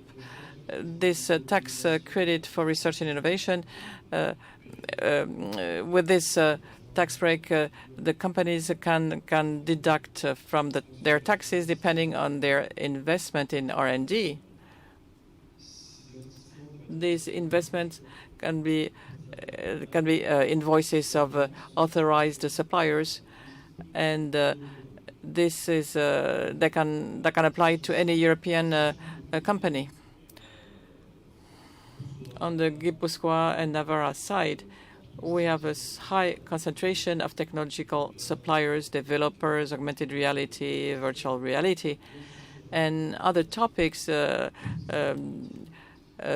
processing development. There is a real opportunity. So my mission is to create a network of companies on the Spanish side, technological suppliers, and to make this network to put it at the disposal of the French companies I work with. So maybe next session on cross-border training proposals. To finish with Nuria, you were also in the session of creativity, and I don't know whether you can tell us something regarding the project that can be born from it in September. How are things going on? It wasn't that specific as the one that my colleague has remarked, but we thought that it was very interesting, and due to the type of companies that were offering, especially training for the companies, to be able to apply this virtual reality to this kind of training and to make a training that could be different, could be more immersive, more intensive, and then enlarging it with trainings that can be imparted now, because they do not have either the software or they haven't developed the necessary things in order to do it. So to be able to cooperate and to develop new things. Yeah, and can you imagine ourselves next year with these glasses of virtual reality? No, next year I could do it because I really join many virtual events and I am very much in this so-called metaverse. But in 5 years' time, 10-year times, I think yes, because when I was studying in the 8th year, computers were starting to be introduced in the companies, and of course at the university you needed a computer. So virtual reality has started to be introduced, but in 4 or 5 years probably we will use this tool in order to study, because it's a never-ending, no limits tool, so lovely. But we are very happy to be here personally. And after all these years, thank you so much to all of you. Thank you, Nuria. And thanks to you.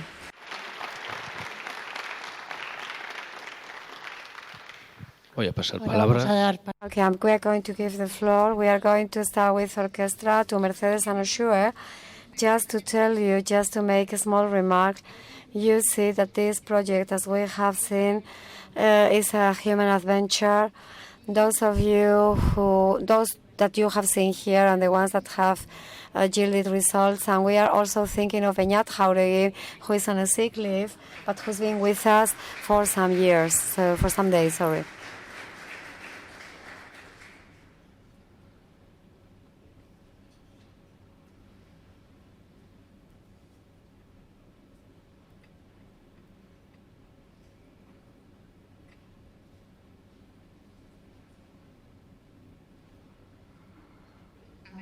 Okay, let's see. Yeah. Okay, Massimo, powerful. So sorry. Good morning to you all. I'm also going to spare my French, and I'm going to do this presentation on behalf of orchestra in Spanish. This is a research that we have developed, that my colleague Usue Lawrence is also with us today, and it is focused on the learning for the initiatives as fostering of cross-border cooperation. In the opening of this session, Izaskun Goñi from the Basque government reminded us of a previous project that was Competitive Eco with 33 clusters, manufacture of additives, medical resources, and big data that are operating with the brand of Cluster. What we have done is, as we have just seen, the two clusters, the two platforms of COMPET'plus, those are getting started, and we have seen that many issues have been identified and many topics to be developed.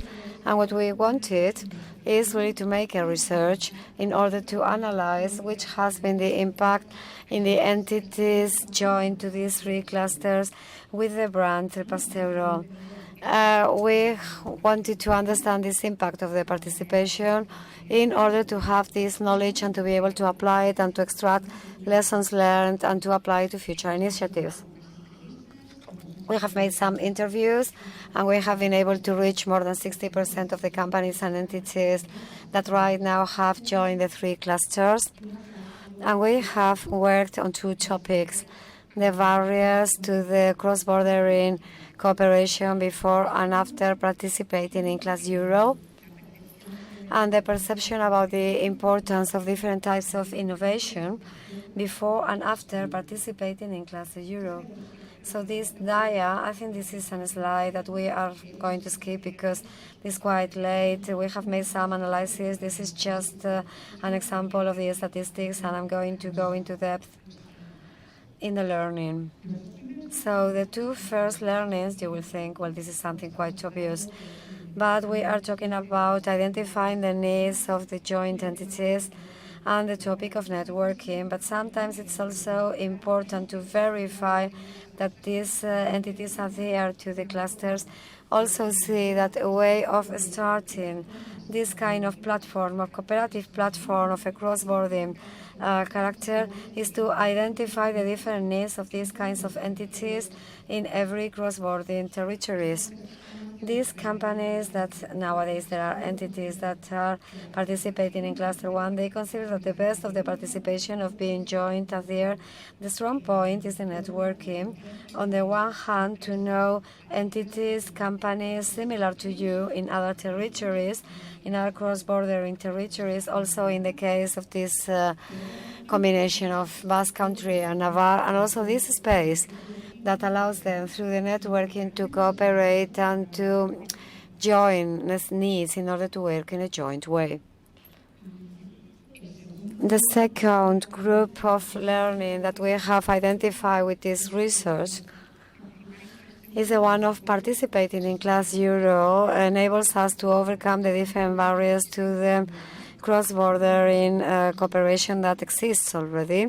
So it indicated us, on the one hand, that before being adhered to Class Euro, there are some barriers, some cross-bordering barriers such as language, culture of the territory, so this entrepreneurial culture that identifies them as barriers. However, the fact of being participating in an active way from the year 2019 in the 3 clusters of Class Euro has got also a positive impact and helps to overcome these kind of barriers. And in this case, what they are indicating is that counting on these intermediate entities, as we have seen, as the cameras, as Adina, that really helps to dynamize these clusters and these platforms. This is something very good valued or evaluated by the entities joined in the clusters. We also have got a very important topic about how the participation of clusters is also a support to overcome the institutional barriers understood as access to different institutions per se, from different cross-border territories, and also the whole topic of legislation, regulation, and so on and so forth. Of course, this advantage contributed by the entities to participate in Class Euro and so on is detected, especially in the smaller companies that because of their nature can't have people that have an exhaustive knowledge of it. We have seen it in these agroalimentary issues with the legislation in France, so they allow it. And we see also that because of the product they have got, the cluster of medical devices is also assessed this in a very positive way.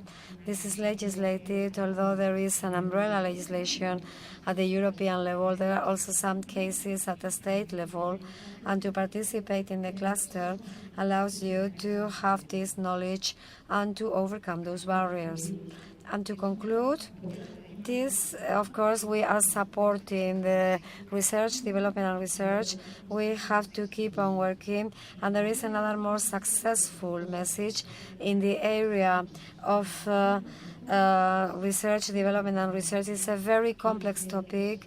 We need time in order to cooperate. So the entities that have joined the program are indicating is that in order to make this research plus development in a cross-bordering way, we have to keep on working in the topic of the cognitive and technological barriers. And this is so because the clusters are merging different kinds of companies and entities, and there's a process of understanding, of developing it, and to achieve, to try to foster those projects. They must have a bigger intensity in A+D. To finish with, in the topic of the issue of innovation, So this survey we made, we asked them about 4 kinds of innovation. So innovation in product and services, of business model, and in the organization, and also in marketing. Before joining the cluster, for those entities, the innovation that was more important, I'm not going to say in a meaningful way because it is not statistically meaningful, but a very important one, the innovation of products and services, because logically all the entities of different categories do not want to have a service and product if they detect that the participation in cross-border in clusters is supporting this development of innovation of product and service, especially of product.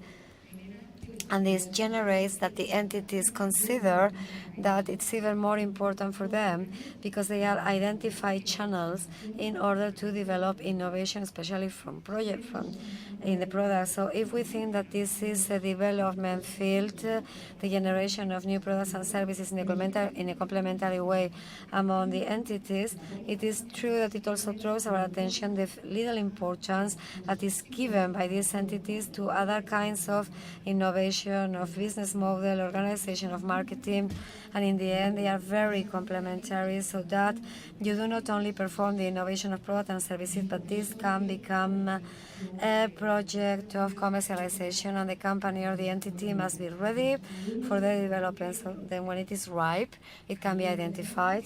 So we understand that it is a topic that logically is one of the topics that can be worked on in the future. So these are the 6 appendix, the 6 main ones from this research we've done. I invite you to read or to have a look at this orchestra notebook that collects all this information, compiles all this information in an extended way. So please do apologize because nowadays this orchestra notebook is only in Spanish, but at this moment we are translating it to the languages you see there on the screen so that everyone can have access to it, and it will be hanged on the website of the project and orchestra. Thank you so much for your attention. Muchas gracias. Thank you so much. Thank you so much to orchestra. Obviously, all the resources, all the researches, all the studies we've done within the project of POCTEFA are on our website and our social networks. And before talking to detail about it, we are going to close. We are going to give the floor to Cristina Uriarte, who is the Commissioner for Science, Technology and Innovation of the Basque Government. Thank you so much.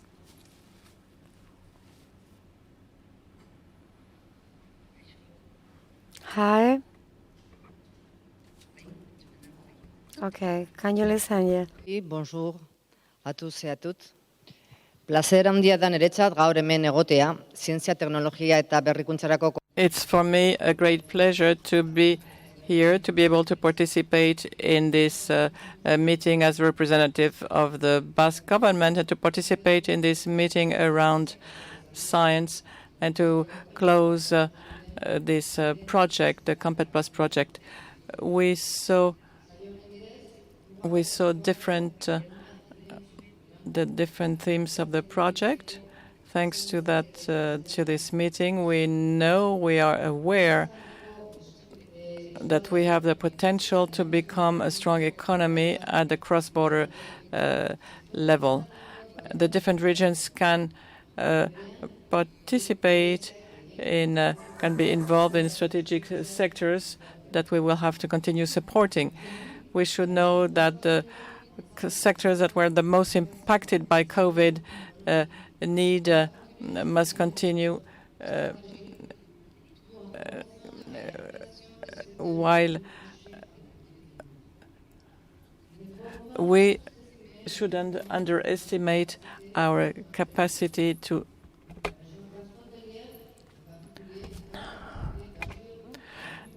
we want to be as close to the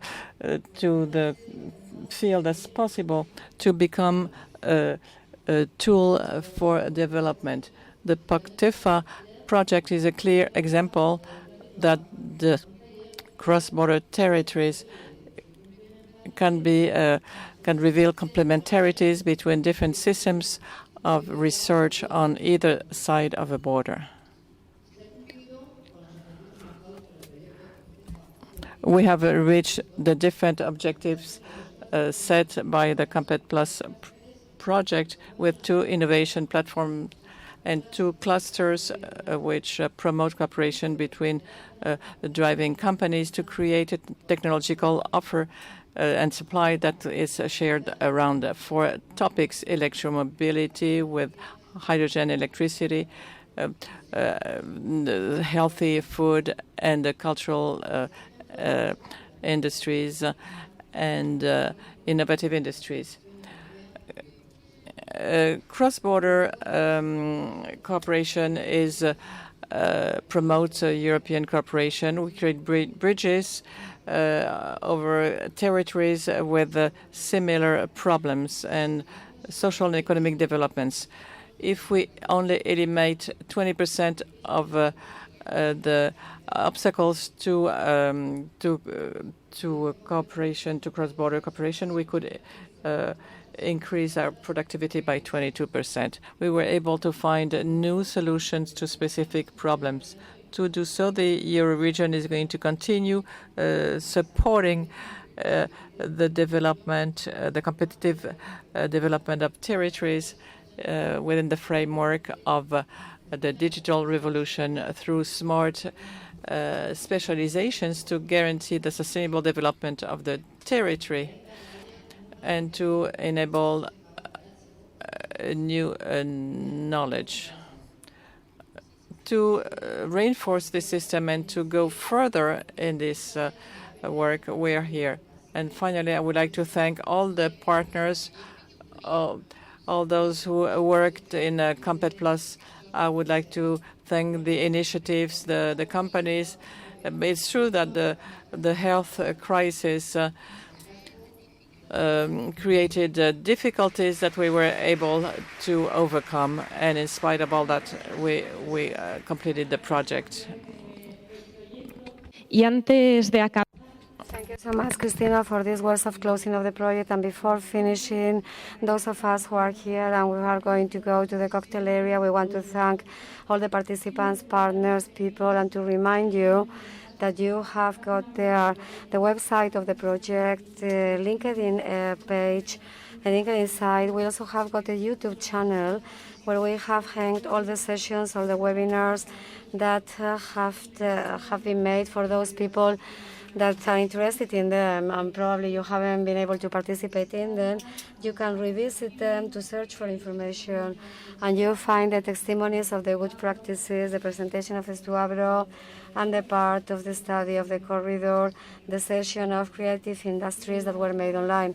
On the websites, we have got these 2 researches, these informations, these presentations, and we will also hang the upload to the PowerPoint presentation for today and the video for those of you who are also uploaded for those of you who want to look at other information with information of all the emails of all the participants, and you can contact us directly for any information. If you are interested in a certain topic, if you want to go on working, to keep on working, we are available for you. As Olga has mentioned, we have got everyone in our mind.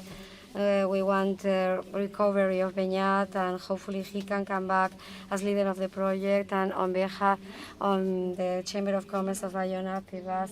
And if you haven't identified people, you have got John Blanco there as representative of the Chamber of Commerce. Olga Irastorza, I think you know her. All of them know you, the Artean Chamber of Gipuzkoa. Beatriz Blasco as contact in the part of Navarre. We also have got Mercedes and Ushue, who are there on the part of the orchestral researches, and myself as representative of the Euro here. So thank you so much to all of you. Many thanks to all the participants in all the sessions, in this session 2 of restitution, to all the politicians who have accompanied us in the strategical committees, orienting us to the place we should go. So thank you very much to all of you. Thank you to all of you. Now we're going to have the cocktail, and thank you for those who followed us online and who couldn't make it here. Now we're going to make a photograph, a group photograph with the participants here on the stage. Thank you very much.